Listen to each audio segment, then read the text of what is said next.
আজ আমি রান্না করব বাঁধাকপি দিয়ে চিংড়ি মাছ। কেমন আছেন সবাই? আশা করি ভালো আছেন।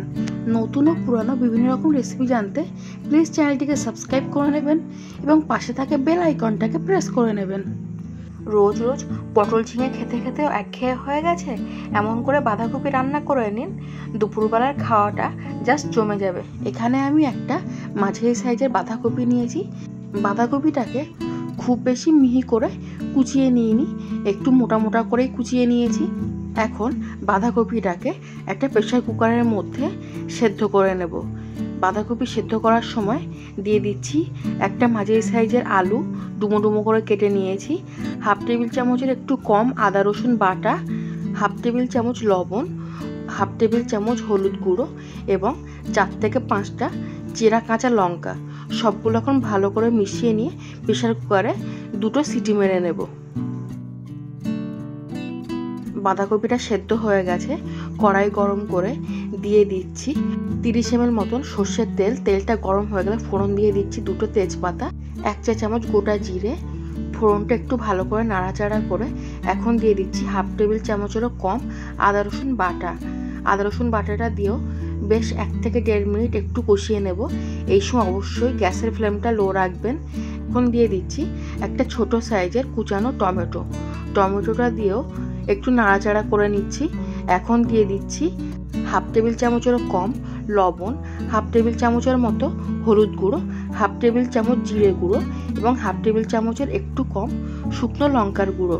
সব মশলাগুলো দিয়ে আবার 1 মিনিট মতন খুব ভালো করে কষিয়ে নেব এবং অবশ্যই এই সময় গ্যাসের ফ্লেমটা লোতে রাখবেন।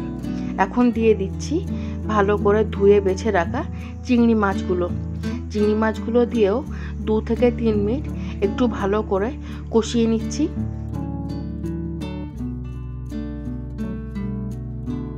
চিংড়ি মাছগুলো ভালো করে কষানো হয়ে গেছে।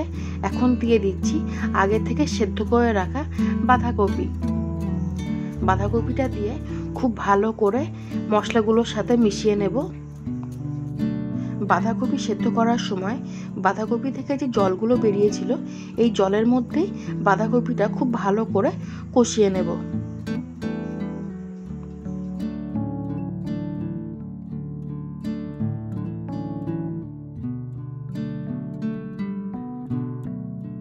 বাঁধাকপিটা 5 মিনিট মতন কষানো হয়ে গেছে। এখন দিয়ে দিচ্ছি হাফ টেবিল চামচের একটু কম গরম মশলা গুঁড়ো। গরম মশলা গুঁড়োটা দিয়েও খুব ভালো করে কষিয়ে নেব। এইভাবেই কষিয়ে নিতে নিতে বাঁধাকপি থেকে যে জলগুলো বেরিয়েছিল সেগুলো শুকিয়ে নেব। দেখতেই পাচ্ছেন বাঁধাকপিটা আগের থেকে অনেকটাই শুকিয়ে এসছে। এমনভাবেই বাঁধাকপিটাকে কষিয়ে কষিয়ে একেবারেই ঝোলটাকে শুকিয়ে নেব। দেখতেই পাচ্ছেন বাঁধাকপিটা একদম শুকনো শুকনো হয়ে গেছে, একটুও ঝোল নেই। ব্যাস, বাঁধাকপি রান্নাটা হয়ে গেছে। এখন বাঁধাকপিটা অন্য একটি পাত্রে তুলে নেব। ভিডিওটি ভালো লাগলে প্লিজ একটা লাইক করে দেবেন এবং কমেন্টে অবশ্যই জানাবেন কেমন হয়েছে। সবাই ভালো থাকবেন, সুস্থ থাকবেন। দেখা হবে আবার অন্য একটি রেসিপি নিয়ে।